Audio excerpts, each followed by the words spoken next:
பஞ்சாயத்து நடந்து கொண்டிருந்த இடத்தில் அனைவரும் அமைதியாக இருக்க முயன்றாலும் தமிழ் செல்வியின் மனநிலை மட்டும் கொஞ்சம் கூட அமைதியாக இல்லை. பல நாட்களாக தன் குழந்தையை பிரிந்து தவித்துக் கொண்டிருந்த அவளால் இனிமேலும் அந்த வேதனையை தாங்க முடியவில்லை. அதனால்தான் அனைவரின் முன்னிலையிலும் மிகவும் உறுதியான குரலில், யார் என்ன சொன்னாலும் பரவாயில்லை, என் குழந்தையை பார்க்காமல் இன்னும் ஒரு நிமிஷம் கூட என்னால் இருக்க முடியாது. நான் இப்போதே சென்னைக்கு போகிறேன். அவர்கள் குழந்தையை இங்கே கொண்டு வந்து என்னிடம் ஒப்படைக்க வேண்டும். அப்படி முடியவில்லை என்றால் நானே சென்று என் குழந்தையை அழைத்துக் கொண்டு வருவேன் என்று கூறினாள். அவளுடைய குரலில் இருந்த தாய்ப்பாசமும் கோபமும் அங்கிருந்த அனைவரையும் சில நொடிகள் அமைதியாக்கியது. பஞ்சாயத்து பெரியவர்கள் அவளை சமாதானப்படுத்த முயன்றனர். அவர்கள் வேண்டுமென்றே குழந்தையை பிரித்து வைக்கவில்லை என்றும் சில சூழ்நிலைகளால் அவர்கள் உடனடியாக வர முடியவில்லை என்றும் விளக்கினர். ஆனால் தமிழ் செல்வி அதை ஏற்கவில்லை.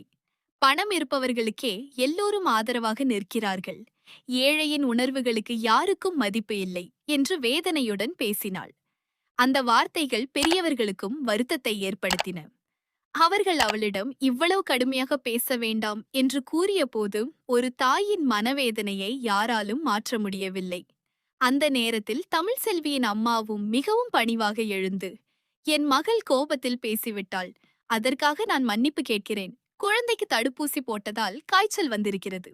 அதிலும் நேற்று வழியிலேயே ஒரு பெரிய விபத்து நடந்திருக்கிறது என்று கேட்டவுடன் என் மகள் மிகவும் பதறிப்போய்விட்டாள். அதனால்தான் இப்படி பேசுகிறாள் என்று கூறினார். விபத்து நடந்தது பற்றிய முழு விவரத்தையும் கேட்ட பஞ்சாயத்து பெரியவர்கள், உண்மையிலேயே பச்சிளம் குழந்தையை இத்தனை தூரம் அழைத்துச் சென்றது சரியான முடிவு இல்லை என்று ஒப்புக்கொண்டனர். ஆனால் இப்போது நடந்ததை மாற்ற முடியாது என்றும் கூறினர். சிறிது நேரம் யோசித்த தலைவரும், இப்போதைக்கு அவர்களால் இங்கே வர முடியாது. அதனால் நீயே சென்று குழந்தையை அழைத்துக் கொண்டு வா. எங்கள் சார்பாக ஒரு மனிதரை உன்னுடன் அனுப்புகிறோம்.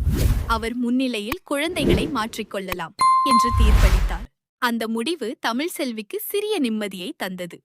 உடனே கிளம்பத் தயாரான அவள் இனி ஒரு நொடியும் தாமதிக்காமல் சென்னைக்கு புறப்பட்டாள். அவளுடைய மனதில் ஒரே ஒரு எண்ணம்தான் இருந்தது, எப்படியாவது தன் குழந்தையை மீண்டும் தன் மார்போடு சேர்த்துக் கொள்ள வேண்டும் என்பதுதான். நண்பர்களே, உங்களுக்கும் தமிழ் செல்வி மற்றும் சேதுபதியை பிடிக்கும் என்றால் இப்போதே இந்த வீடியோவிற்கு ஒரு லைக் செய்து சேனலை கண்டிப்பாக சப்ஸ்கிரைப் செய்யுங்கள். இதற்கிடையில் இந்த விஷயங்கள் எதுவும் தெரியாமல் சேது தனது கட்சி வேலைகளில் முழுமையாக மூழ்கியிருந்தான். பல இடங்களுக்கு சென்று கூட்டங்கள், சந்திப்புகள் என பிஸியாக இருந்தான். மறுபுறம் மலரும் ஐஸ்வர்யாவும் சேர்ந்து மீனாட்சியை கவனித்துக் கொண்டிருந்தனர். அந்த சமயத்தில்தான் திடீரென தமிழ் செல்வி தனது அம்மாவுடன் அங்கே வந்தாள். அவளை பார்த்த அனைவருக்கும் பெரிய அதிர்ச்சி ஏற்பட்டது. சேது உடனே அவளிடம் ஏன் இவ்வளவு அவசரமாக வந்தாய் என்று கேட்டான். இன்னும் 2 நாட்களில் நாங்களே குழந்தையை அழைத்து வருவதாக சொல்லியிருந்தோம் அல்லவா என்று கூறினான். அதற்கு தமிழ் செல்வி மிகவும் வருத்தத்துடன், என் குழந்தைக்கு விபத்து நடக்கப் போயிருந்தது என்று கேட்ட பிறகு நான் எப்படி அமைதியாக இருக்க முடியும்? என் குழந்தையை முதலில் என்னிடம் கொடுங்கள் என்று கூறினாள். உடனே ஐஸ்வர்யாவின் கையில் இருந்த மீனாட்சியை வாங்கிக் கொண்டாள். குழந்தையை அணைத்தவுடன் அவளுக்கு உடல் முழுவதும் காய்ச்சல் இருப்பதை உணர்ந்தாள். மருந்து கொடுத்தீர்களா என்று பதற்றமாக கேட்டாள். மருந்து கொடுத்து வருகிறோம் என்று ஐஸ்வர்யா சொன்னாலும் அதை கேட்ட தமிழ் செல்விக்கு முழுமையான நம்பிக்கை வரவில்லை. குழந்தையின் உடல்நிலையை பற்றிய அவளுடைய அக்கறை ஒவ்வொரு வார்த்தையிலும் வெளிப்பட்டது. ஒரு தாயின் மனம் எவ்வளவு பதட்டமாக இருக்கும் என்பதை அங்கிருந்த அனைவரும் அப்போது உணர்ந்தனர். பஞ்சாயத்து சார்பாக வந்திருந்த நபர் அனைவரையும் அமைதிப்படுத்தி, முதலில் குழந்தைகளை மாற்றிக்கொள்ளுங்கள் என்று கூறினார். மனம் கனிந்தபடியே சேது குழந்தையை மாற்றிக் கொடுக்க சம்மதித்தான். ஆனால் அதற்கு பிறகு எதிர்பாராத ஒரு சம்பவம் நடந்தது. அழகரை தமிழ் செல்வி தூக்கிச் செல்ல முயன்றவுடன் குழந்தை உறக்க தொடங்கியது. அதேபோல் மீனாட்சியும் அமைதியாக இருக்கவில்லை. இருவரையும் அருகருகே வைத்தவுடன் அவர்கள் அழுகையை நிறுத்திவிட்டனர். மீண்டும் பிரிக்க முயன்றதும் இருவரும் ஒரே நேரத்தில் கதறி அழ ஆரம்பித்தனர். அந்த காட்சியை பார்த்த பஞ்சாயத்து நபருக்கே மனம் உருகிவிட்டது. குழந்தைகள் இருவருக்கும் உடல்நிலை சரியில்லை. இப்பொழுது இவர்களை மீண்டும் பிரிப்பது சரியாக இருக்காது என்று அவர் கூறினார். அதனால் இன்னும் 2 நாட்கள் தமிழ் செல்வி அங்கேயே தங்கி குழந்தைகளை சேர்த்தே பார்த்து கொள்ளலாம் என்ற ஆலோசனையை முன்வைத்தார். அந்த யோசனை அங்கிருந்த பலருக்கும் சரியாகவே தோன்றியது. குழந்தைகளின் நலனே முக்கியம் என்பதால் அனைவரும் அதையே ஏற்றுக்கொண்டனர். அப்பொழுது சேது அதற்கு அவசியமே இல்லை, நானே என் குழந்தையை நன்றாக பார்த்துக் கொள்வேன் என்று கூறினான். ஆனால் தமிழ் செல்வி அமைதியாக, குழந்தைக்கு உடம்பு சரியில்லாத நேரத்தில் அம்மாவின் அரவணைப்புதான் அதிகம் தேவை. நான் இங்கேயே இருந்து என் குழந்தையை கவனித்துக் கொள்கிறேன் என்றாள். அப்போது ராஜாங்கமும் அந்த கருத்தை ஆதரித்தார். குழந்தைக்கு அம்மாவை விட சிறந்த பராமரிப்பு வேறு யாராலும் கொடுக்க முடியாது என்று அவர் கூறினார். அதிலும் அழகர் இத்தனை நாட்களாக தமிழ் செல்வியுடனேயே இருந்ததால் திடீரென பிரிந்திருப்பது அவனுக்கும் கஷ்டமாக இருக்கும் என்று எடுத்துரைத்தார். தந்தையின் வார்த்தையை மீற முடியாமல் சேதும் சம்மதித்தான். மனம் கனிந்தபடியே அழகரை தமிழ் செல்வியிடம் ஒப்படைத்தான். அதன் பிறகு தமிழ் செல்விக்கும் அவளுடைய அம்மாவுக்கும் சேதுவின் அறைக்கு அருகிலேயே ஒரு அறை ஏற்பாடு செய்து கொடுக்கப்பட்டது. அங்கே இரு குழந்தைகளையும் சேர்த்து மிகவும் அன்பாக கவனித்துக் கொள்ள ஆரம்பித்தனர். அந்த காட்சியை பார்த்த ஐஸ்வர்யாவுக்கு உள்ளுக்குள் பொறாமை அதிகரித்தது. சேது அடிக்கடி அந்த அறைக்குச் சென்று குழந்தைகளை பார்த்துவிட்டு வருவது அவளுக்கு பிடிக்கவில்லை. அடுத்த சில மணி நேரங்களிலேயே சேது தொடர்ந்து குழந்தைகளின் உடல்நிலையை பார்க்க அந்த அறைக்குச் சென்று வந்தான். அவனுடைய மனதில் குழந்தைகளின் உடல்நிலை பற்றிய கவலையே இருந்தது. ஆனால் ஐஸ்வர்யாவோ அதை வேறு விதமாக பார்த்தாள்.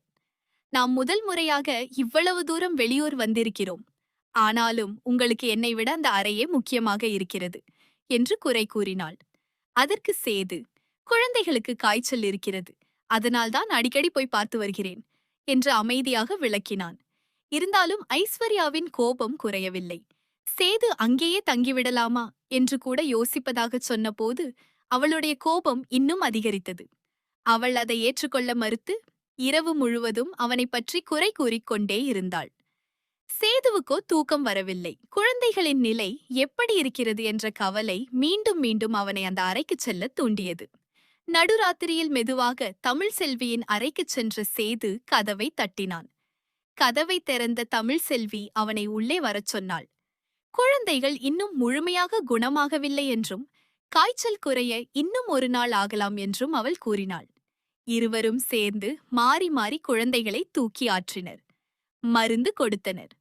தண்ணீர் துடைத்தனர். இரவு முழுவதும் கண் விழித்தபடியே குழந்தைகளின் அருகில் இருந்தனர். சோர்வின் காரணமாக எப்போது தூங்கிவிட்டார்கள் என்பதே இருவருக்கும் தெரியவில்லை. குழந்தைகளுக்கு நடுவில் அமர்ந்தபடியே அவர்கள் தூங்கிப் போனார்கள். அந்த காட்சி மிகவும் இயல்பான ஒரு குடும்பம் போலவே தோன்றியது. எந்த தவறான எண்ணமும் இல்லாமல் குழந்தைகளின் நலனுக்காக மட்டும் அவர்கள் இருவரும் செய்த தியாகம் அதுவாக இருந்தது. நண்பர்களே, உங்களுக்கும் தமிழ்ச்செல்வி மற்றும் சேதுபதியை பிடிக்கும் என்றால் இப்போதே இந்த வீடியோவிற்கு ஒரு லைக் செய்து சேனலை கண்டிப்பாக சப்ஸ்கிரைப் செய்யுங்கள். மறுநாள் அதிகாலையில் சேது அறையில் இல்லாததை கவனித்த ஐஸ்வர்யா அவனை தேடி தமிழ்செல்வியின் அறைக்குச் சென்றாள். கதவு திறந்திருந்ததால் உள்ளே சென்ற அவளுக்கு எதிர்பாராத காட்சி ஒன்று கண்ணில் பட்டது. சேது, தமிழ்செல்வி, மீனாட்சி, அழகர் ஆகிய நால்வரும் ஒரே படுக்கையில் அமைதியாக தூங்கிக் கொண்டிருந்தனர். அந்த காட்சியை பார்த்ததும் அவளுடைய கோபம் உச்சத்தை எட்டியது. உடனே சேதுவை சத்தமாக எழுப்ப ஆரம்பித்தாள். சத்தம் கேட்டு குழந்தைகள் மீண்டும் அழத் தொடங்கினர். அதைக் கண்டு சேது கோபமாக, குழந்தைகள் இப்போதுதான் தூங்கியிருக்கிறார்கள், ஏன் இவ்வளவு சத்தம் போடுகிறாய் என்று கேட்டான். தமிழ் செல்வியும் உடனே எழுந்து, நான் குழந்தைகளை பார்த்துக் கொள்கிறேன், நீங்கள் இருவரும் வெளியே போங்கள் என்று அமைதியாக கூறினாள். ஆனால் ஐஸ்வர்யா அங்கும் சண்டையை நிறுத்தவில்லை. இப்போதே என்னுடன் வர வேண்டும் என்று சேதுவை வற்புறுத்தினாள். வேறு வழியில்லாமல் சேது அவளுடன் வெளியே சென்றாலும் அந்த சம்பவம் அனைவருடைய மனதிலும் ஒரு புதிய குழப்பத்தை உருவாக்கியது. குறிப்பாக ஐஸ்வர்யாவின் மனதில் தமிழ்ச்செல்வி மீது இருந்த பொறாமை இப்பொழுது பல மடங்கு அதிகரித்தது. இனிமேல் அந்த பொறாமை பெரிய பிரச்சனைகளாக மாறுமா? சேதுவுக்கும் தமிழ்ச்செல்விக்கும் மீண்டும் நெருக்கம் உருவாகுமா?